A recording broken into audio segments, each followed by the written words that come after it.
A True Princess of Hawaii, written by Beth Greenway, illustrated by Tammy Yee. Bells rang through Hilo.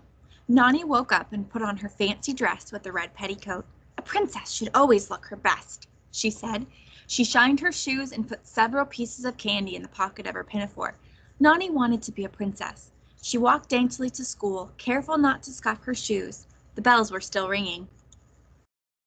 The neighbor boy Keoki passed her. "What is happening?" Nani called out. Keoki slowed down. "No school today. Lava is flowing from the mountain. It is heading for Hilo." Mauna Loa, the largest volcano in the world, had been bubbling with lava for months, but it had never before come this close. It poured out of a vent on the side of the volcano. Down the rocky slopes it traveled. Once the lava started, there was no way to stop it. "What can we do?" cried Nani.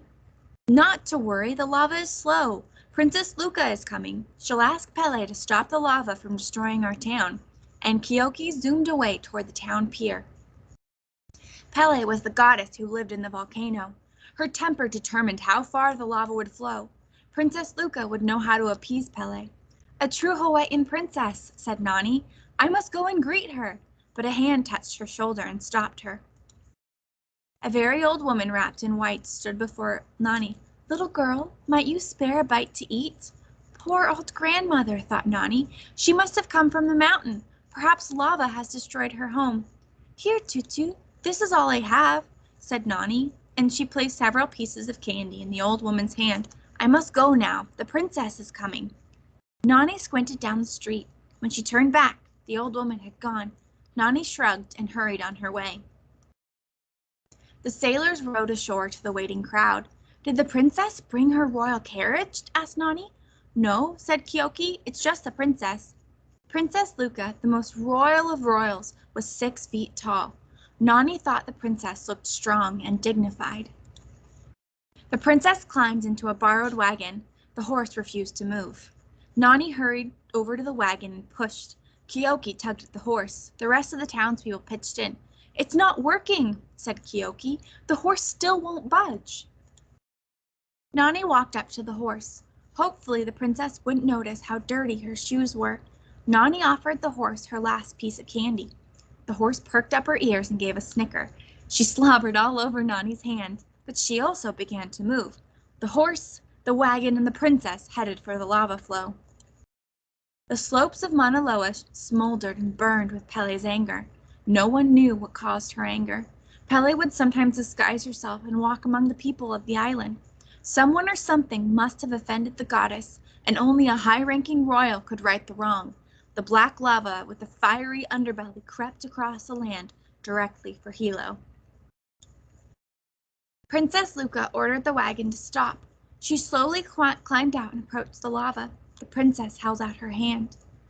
"What does the princess want?" asked Nani. "A red hanky," said Keoki. "She needs a red hanky to appease Pele." No one had a red hanky. Nani knew what she had to do. "I have one," she cried out. She ripped a large square out of her fancy petticoat. Princess Luca gently kissed the red piece of cloth. She tossed it into the glowing lava. It burst into flames.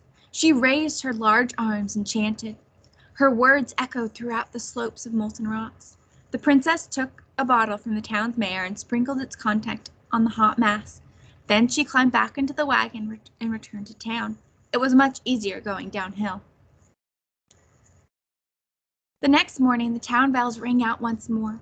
The lava had stopped. Princess Luca had calmed Pele's temper. Hilo was safe. Nani went down to the pier to see the princess off. Nani wore her plain, everyday petticoat, and her shoes were all scuffed. Princess Luca waved goodbye to the grateful crowd. Before she turned away, she popped a small something into her mouth. "Candy," said Nani out loud.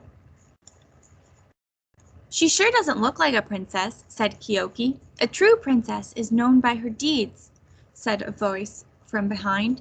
Nani turned and saw a beautiful young woman. The lady smiled, and tiny sparks flew from her eyes. "Keoki, it must be Pele," Nani nudged her friend, but when Keoki looked, the lady had vanished. Nani felt something in her pocket. There were 2 large peppermints. She shared her candy with Keoki. One should always behave like a princess, especially with Pele watching.